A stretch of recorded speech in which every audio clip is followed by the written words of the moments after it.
Let's go to Brisbane now. Joining us live is the woman who started a petition for stronger laws against youth offenders after the death of Emma Lavelle, Julie West. Julie, good morning to you. So that petition, amazing. You received 150,000 signatures on that petition to overhaul Queensland's youth crime laws. So, as we've just reported, the government will reintroduce breach of bail as an offence. How are you feeling about that this morning? Well, I think it's a good step, but it is just one step in a number of things that need to do. You can imagine if somebody does breach their bail, you want to know that the judge is going to be able to do something about it. Otherwise, they're just going to turn around and put them back out on the street. So by not also introducing at the same time detention, removing that detention at last resort that the Liberal Party had put forward, it's sort of counterintuitive because they're going to become before the courts and cause all this problem before the courts. And if the judges still can't do anything, it's not going to make much difference. And we've also been calling for minimum mandatory sentences. So, whether they should have been out on bail in the first place, they're talking about being bipartisan. They're talking about collaborating. I still haven't met with Anna. I still haven't had a conversation with her. She came out yesterday using the name and the petition and everything like that. I've had the Katter Party down here this morning, the Liberal Party down here this morning, but I haven't seen any of the LNP at all. Sorry, the ALP. Yeah, ALP. No, okay, so just to back that up, so the government, when it announced its backflip yesterday, it says this is an example of listening to the community. But you're saying the Premier still hasn't got any FaceTime with you whatsoever. No, and Peter, you have to ask the question, if the child does breach their bail and they do go before the judge, what sentence or what can the judge do?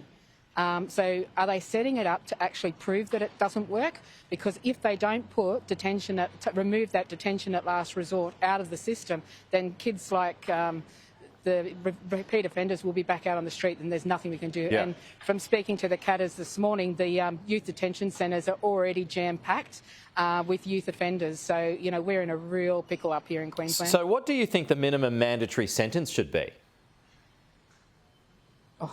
Don't ask me because I have real thoughts on it all. That's not for me to decide. I think there's better people out there to make those decisions for me. But if somebody can actually stab someone and be charged with attempted murder and be out within 12 months, that tells you that they're not sending them long enough. Yeah. So, I mean, is the answer more treatment programs, or does it just have to be more time behind bars? Look, my heart actually jumped out of its skin last night when my granddaughter rang me and said that she was in class yesterday and her teacher asked her about Emma's Law, asked this class about Emma's Law and about juvenile crime here in Queensland. And my granddaughter jumped up out of her seat and said, "That's my nan." And I'm thinking if we get to the kids at primary school and we teach them about what's acceptable in the community and what's not acceptable, and, there are repercussions, then that's a good place to start with our youth. Do you think the government's got the message? Do you think it is listening? No, I think they've been backed into a corner. I think they realise that 97% of Queenslanders that signed Channel 9's survey or whatever it was said that they'll change governments if they don't fix this youth crime thing. So they've decided to make it an issue and pretend that they're actually working with us to come up with a solution. Look, I'm just a grandmother. I don't have a political side as such. I just want change. I want to feel safe in my home. I want my grandkids to be able to play in parks without being assaulted. And that's all I'm asking for, is collaborate with the people that do know, the people that are in a position to make a difference, and stop thinking you have all the answers, because you obviously don't. We've got a 63% increase in youth crime here in Queensland. Youth offending, repeat serious offenders has gone from 10% to 17%. So whatever you're doing isn't working. The Queensland government, meanwhile, will water down its drug laws so low-level users will be given 3 chances before facing a criminal charge. What are your thoughts on this? Don't even get me started on ICE. Just don't. I've personal reasons as to why I believe that in itself is just absolute stupidity. Stupidity. To get 3 chances? To even pick up ICE in the first place, it changes kids from being normal kids, normal good kids, into out of control people that will actually kill people. So if you think given 3 chances of doing it, they do escalate, they do use it more, and they do become more psychotic, and the crimes will get even seriouser. I mean, Intervention. Get them into rehab. It feels like this move is counterproductive to the other moves. Have I still got you, Julie? We'll pop your earpiece in there. Yeah, you have, but I am going to have to go. I've got another one.